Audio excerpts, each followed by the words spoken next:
Coucou, bonjour, bonsoir, comment ça va les amis? J'espère que vous allez bien. On se retrouve aujourd'hui dans un nouvel épisode du cheminement. Pour ceux qui ne me connaissent pas, je m'appelle Dead, mon surnom Ibidi sur les réseaux. Je suis naturopathe et j'aide les personnes qui souffrent de maladies inflammatoires à retrouver leur vie et à réduire ou même supprimer leur douleur. Et oui, c'est possible. Donc, le but de ce podcast est de donner de l'espoir que tu peux avoir une vie normale, quasi normale, et que la maladie n'est pas une fatalité. Alors, aujourd'hui, j'ai envie de parler quelque chose que tu connais et qu'on a déjà parlé dans les épisodes d'avant, c'est la maladie et les relations. Alors, que ce soit des relations amicales, familiales ou amoureuses. Quand je parle des relations familiales, donc c'est tes parents, tes grands-parents, tes frères et sœurs, etc. J'ai mis amoureuse tout seul, on peut la mettre également dedans, mais j'ai envie de séparer.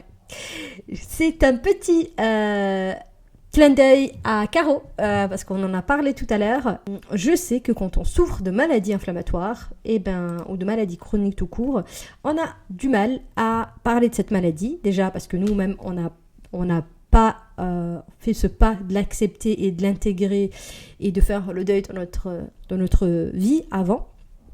Donc voilà, si tu es encore dans cet état-là, évidemment tu auras du mal à en parler. Ce que j'ai envie de te partager aujourd'hui, donc c'est mon expérience personnelle, mais aussi avec mes clients, et les leçons que j'ai pu tirer de cette expérience-là. Donc, quand tu as passé cette étape-là d'acceptation, blablabla, ton deuil, tout ça, donc tu es aligné un peu plus avec, et tu arrives à te projeter avec cette maladie. Moi, ce que je te propose, c'est d'avoir une communication ouverte, que tu en parles à ta famille, à tes proches, aussi à la personne avec qui tu es en couple, en toute transparence, parce que c'est quelque chose que tu vas vivre au quotidien, tout simplement, que tu as besoin aussi de leur soutien pour continuer à avancer. Mais que ce soit soutien moral, que ce soit physique, quand tu es malade et que tu as besoin qu'on prend soin de toi parce que il faut qu'on te prépare à manger, on te ramène au rendez-vous, etc. etc. Donc d'avoir cette communication ouverte, et je dirais une communication non violente, donc voilà. Tu vas pas en vouloir à tes parents d'avoir cette maladie, hein. Tu vas en vouloir à personne, même pas à toi-même. Donc voilà, tu leur expliques tes symptômes, parce que certains symptômes ne sont pas visibles ou que tu as bien caché aussi.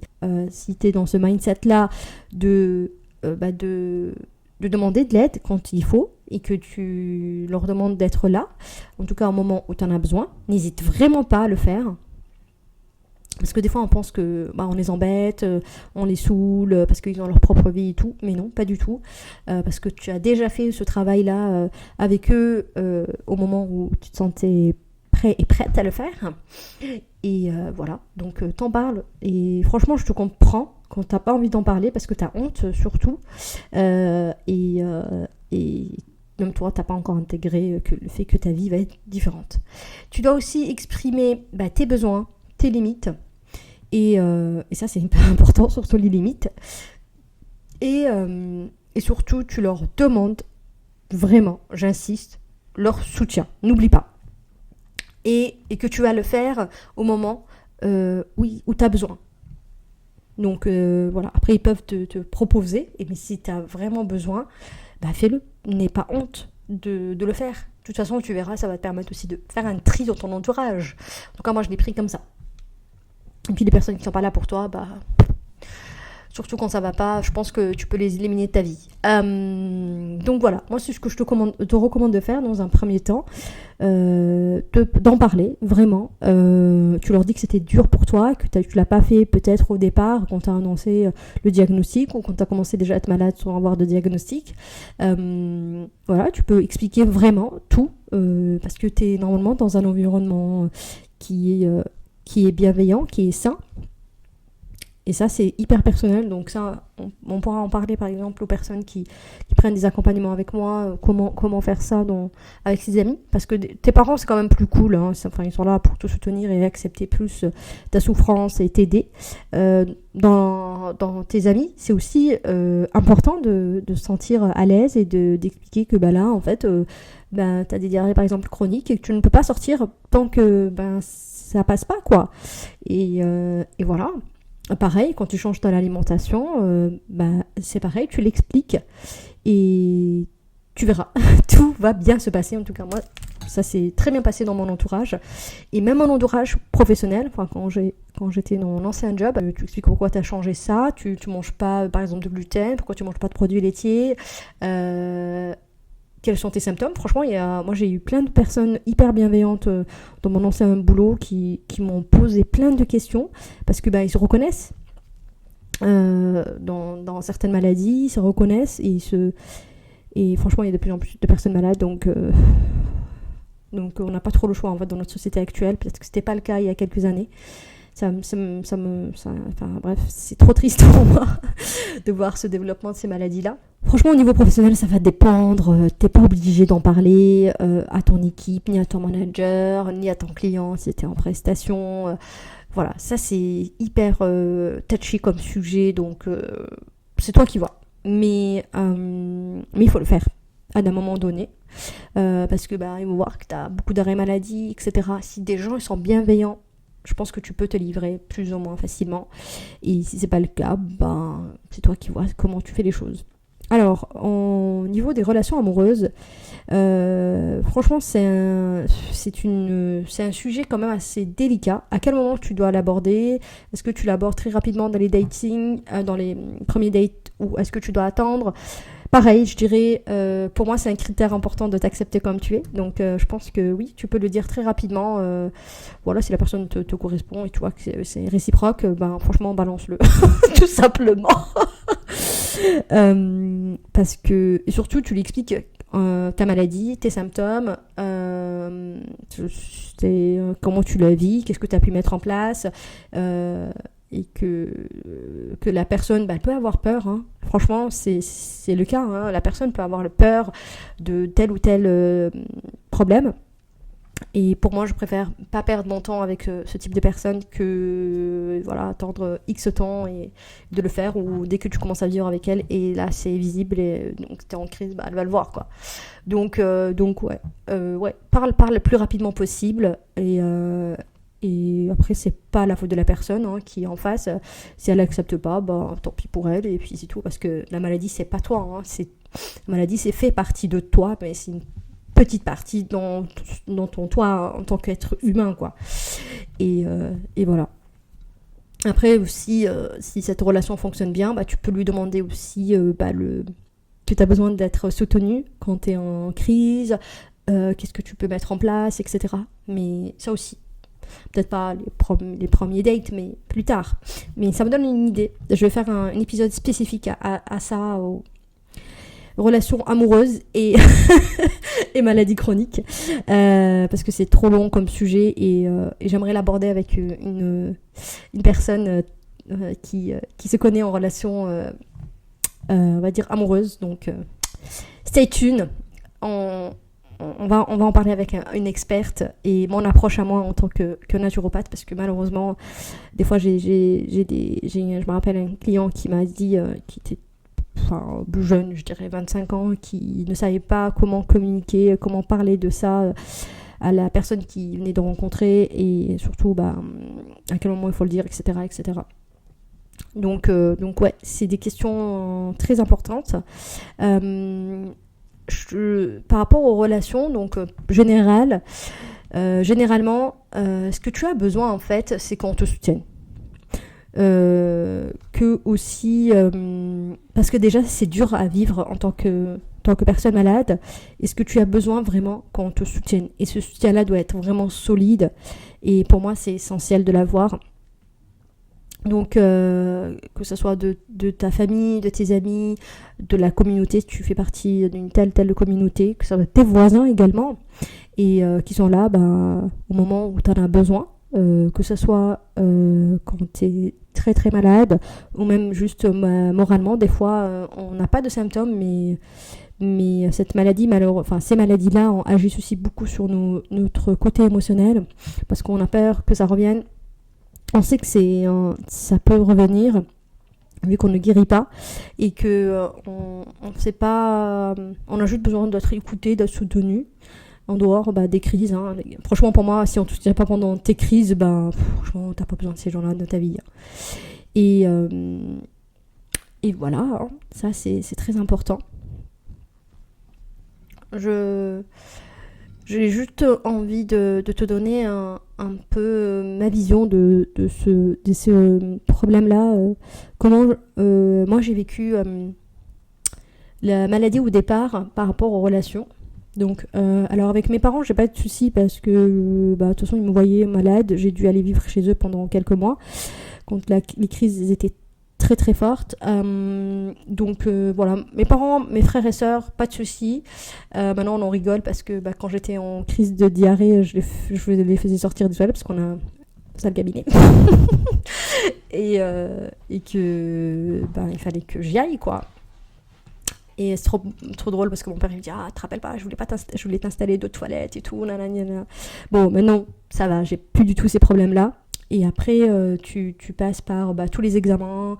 Il y a des moments où tu dois être, par exemple, quand tu fais la coloscopie, tu dois être accompagné par une personne vu qu'on te fait une anesthésie générale. Parce qu'on peut t'annoncer des résultats très très très mauvais ou même des opérations pour certaines personnes.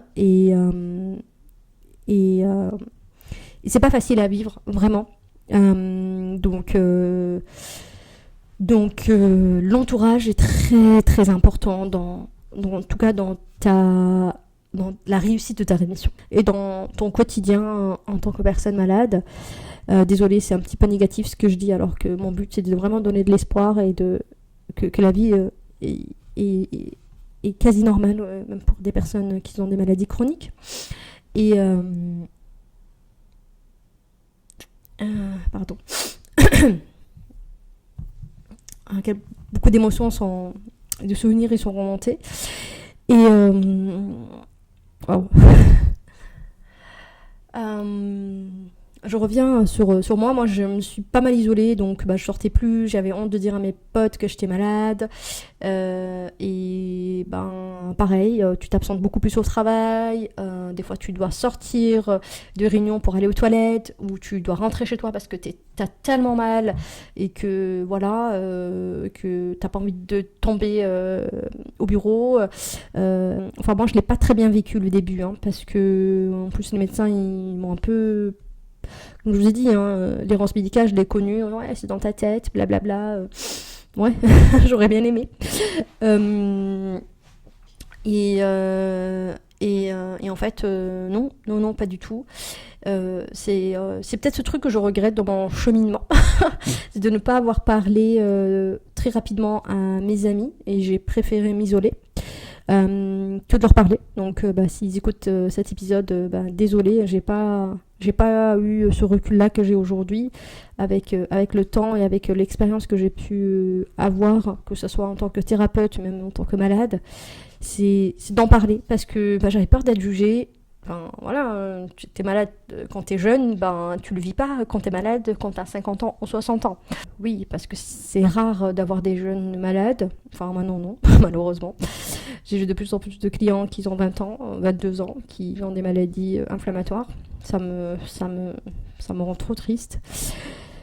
Et j'ai envie encore de me battre plus pour qu'on arrête avec cette alimentation moderne de ouf.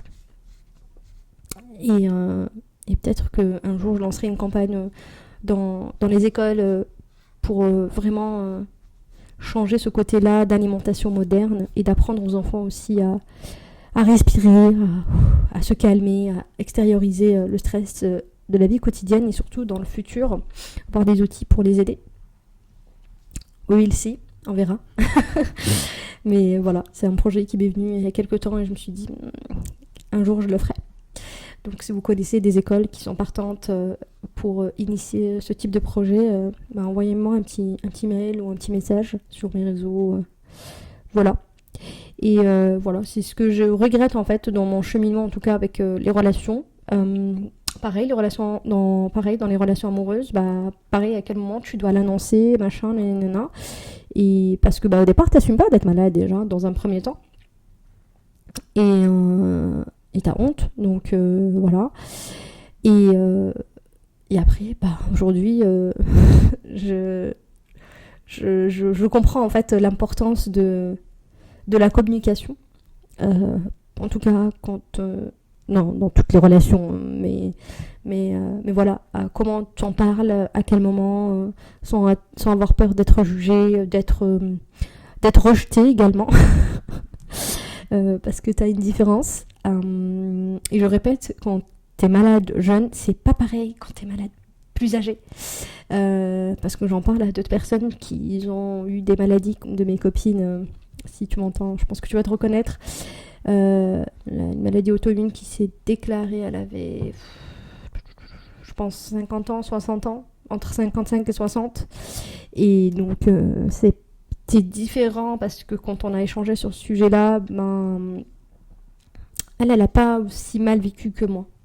En tout cas, il y avait que les personnes encore plus jeunes que moi qui ont eu aussi à gérer. Parce que t'imagines, tu sortais tous les week-ends ou plusieurs fois par semaine avec tes potes, faire la teuf et tout, et là tu ne peux pas. Et t'es pas sûr, ouais, mais pourquoi tu viens pas, pourquoi tu réponds pas, oui, tu ne peux pas venir. Et en plus, si tu viens, si t'es malade, ça sert à rien. En plus, pour certains cas, comme vous savez, l'alcool est pas recommandé dans ce type de maladie. Donc, et comme malheureusement la société fait que si tu bois pas, tu t'amuses pas et t'es pas un fêtard, enfin bref, toute cette image-là sur laquelle les jeunes doivent changer leur point de vue. C'est ce que moi j'ai vécu et ce que les personnes que j'ai accompagnées m'ont partagé. Et je comprends. Franchement, je comprends. Et en fait, avec le recul, parlons-y avec ton entourage, notamment avec tes amis ou ton amoureux ou ton amoureuse, ou la personne que tu dates. Et c'est pas pareil avec la famille. Pour moi, en tout cas. Mais peut-être que j'ai une famille qui est plus cool, mais en tout cas, je pense qu'avec la famille, tes parents, ils t'acceptent avec ce que tu as. Mais les autres, ils sont pas obligés. Ils peuvent partir, ils peuvent fuir. Et c'est pour ça que le fait de parler est plus important et pour moi est une priorité et ne pas s'isoler. Après, tu peux expliquer pourquoi tu as décidé de t'isoler, parce que tu as besoin déjà que tu intègres l'info, quoi. Expliquer et dire que ta vie, peut-être qu'à un moment, tu ne pourras pas faire certaines choses et qu'il ne faut pas qu'ils t'en veuillent si tu annules à la dernière minute, ça aussi, hein. Que c'est pas ta faute et que ça te fait aussi de la peine d'annuler. Et ça te met aussi dans des états de tristesse parce que tu ne peux pas aussi t'amuser comme eux. Et voilà. Donc, franchement, pour moi, c'est la communication. Et c'est comme je vous ai dit, hein, comme je t'ai dit tout à l'heure, ce que j'ai pas fait au départ. Donc, aujourd'hui, il n'y a pas de souci. Maintenant, tout le monde, vu que je suis sur Instagram, sur tous les réseaux, tout le monde sait ce que j'ai comme problème. Mais à l'époque, non, pas du tout. T'es pas obligé de l'afficher sur le réseau parce que t'as pas envie. Et t'as pas envie peut-être de dire quel est le type de maladie que tu as, mais dis que t'as une maladie inflammatoire et que ça t'handicape et qu'il y a certains moments, tu ne peux pas venir, tu ne peux pas sortir et que t'as besoin plus qu'ils te soutiennent, qu'ils soient là pour t'aider notamment, que l'inverse.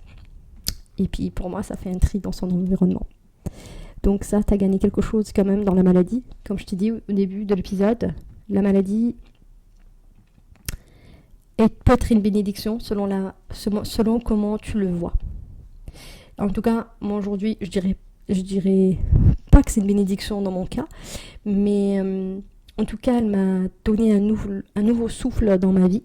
Et la preuve, j'ai changé de carrière, j'ai envie d'aider les gens et j'ai envie de continuer à vous aider, à t'aider toi, qui est dans ton coin. Peut-être que tu vas écouter cet épisode. Et let's go. On peut avancer, il y a de l'espoir et tu verras. La douleur chronique peut disparaître et c'est possible. mais il faut que tu mettes en place plein de choses. Et ça, c'est toi qui dois le faire. C'est aucune personne d'autre qui peut faire ce travail-là, à part toi. Donc, je vais faire plus ou moins la même conclusion comme d'habitude. Tu veux changer ta vie, tu veux avoir des résultats, ou tu veux te réveiller demain avec le même état ou même pire, parce que tu n'as rien fait pour changer ça, bah continue dans ton chemin. Si tu veux changer, let's go. Va sur mon compte Insta, écris-moi un DM, on s'appelle, on se parle, et on voit comment je peux t'aider. Et sinon, tu as aussi d'autres thérapeutes également qui peuvent t'aider. N'oublie pas, la victoire peut arriver, mais c'est toi qui décides à quel moment. Prends soin de toi. À bientôt dans un nouvel épisode. D'ailleurs, si vous avez des suggestions de sujets que vous voulez que je partage avec vous, des invités que vous voulez avoir, n'hésitez pas. Vraiment pas. Prends soin de toi, encore une fois, c'est le plus important. Et partage, like cet épisode. Écris-moi tes commentaires si tu as envie, parce que franchement, ça me fait plaisir que vous partagez aussi vos points de vue, comment vous avez fait, etc. C'est trop bien. Je lis tout et j'essaie de répondre à tout le monde. Et prends soin de toi. Bye bye. Bye.